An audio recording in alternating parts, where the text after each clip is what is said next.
మొంతా తుఫాన్ ప్రభావంతో ఈదురు గాలులతో కురిసిన వర్షాలకు దెబ్బతిన్న వరి పంట చేలకు వ్యవసాయ అధికారులు నమోదు చేసిన పంట నష్టం పూర్తయిందని మండల వ్యవసాయ అధికారి బలసు రవి తెలిపారు. డాక్టర్ బిఆర్ అంబేద్కర్ కోనసీమ జిల్లా కపిలేశ్వరపురం మండలం వ్యవసాయ శాఖ కార్యాలయం వద్ద రైతు సేవా కేంద్రంలో ఆయన మీడియాతో మాట్లాడారు. పంట నష్టపోయిన రైతుల జాబితా గ్రామ రైతు సేవా కేంద్రాల వద్ద వ్యవసాయ సహాయ అధికారులు పంట నష్టం వాటిల్లిన రైతులు జాబితాను ప్రదర్శించారన్నారు. సంబంధిత రైతులు తమ గ్రామాల పరిధిలో ఉన్న రైతు సేవా కేంద్రాల వద్ద పెట్టిన పంట నష్టం పోయిన రైతుల జాబితాలో తమ పేరు లేకపోతే సచివాలయ వ్యవసాయ సహాయ అధికారికి తెలియజేయాలన్నారు. ఈ రోజు సాయంత్రానికి పంట నష్టం నమోదు వివరాలను జిల్లా కలెక్టర్ కు అందజేయడం జరుగుతుందన్నారు. బాధిత రైతులు ఆధార్ కార్డుతో అనుసంధానమైన బ్యాంకు ఖాతాకు ప్రభుత్వ పరిహారం జమ అవుతుందని మండల వ్యవసాయ అధికారి బలుసు రవి రైతులకు వివరించారు. ఈ సమావేశంలో కపిలేశ్వరపురం గ్రామ సచివాలయం వ్యవసాయ సహాయ అధికారులు బాలసాయి నాగబాబులు పాల్గొన్నారు.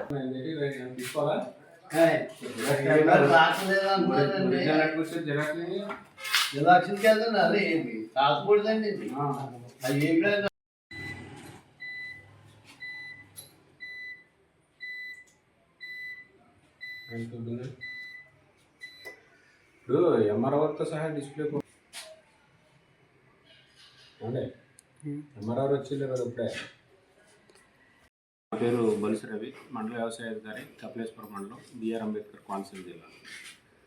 ఈరోజు గత మంతా తుఫానికి సంబంధించి రైతులకు అందరి దగ్గర కూడా పంట నష్టం నమోదు చేయడం జరిగింది. ఆ నమోదు చేసిన జాబితాలన్నీ కూడా ప్రతి రైతు సేవా కేంద్రం దగ్గర మనం డిస్ప్లే చేసి అభ్యంతరాలు ఏమైనా ఉంటే సేకరించడానికి ఇవాళ ప్రచురించడం జరిగింది.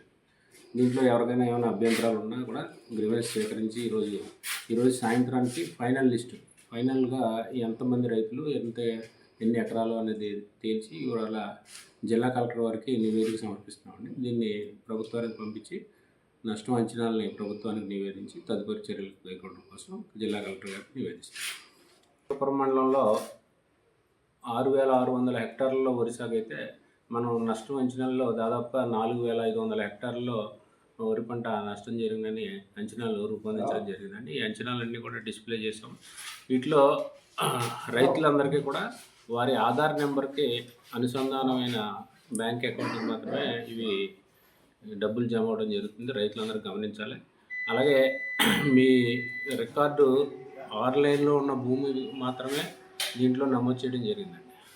ఎవరికైనా సరే 1B రాకుండా ఆన్లైన్లో రికార్డు లేని ఉంటే నమోదు చేసే అవకాశం ఈ యాప్లో లేదు కాబట్టి అందరు రైతులందరూ గమనించాలని కౌలుదారులు ఓనర్లు అన్న దాంట్లో కౌలుదారులకి మనకి ఈ పంటలో నమోదైన కౌలుదారులందరినీ కూడా ఇందులో నమోదు చేయడం జరిగిందండి. ఈ పంట నమోదు చేయకుండా లేకపోతే కౌలు కార్డు లేకుండా ఉన్న కౌలుదారులకు మాత్రం నమోదు చేయడానికి ఆస్కారం లేదు.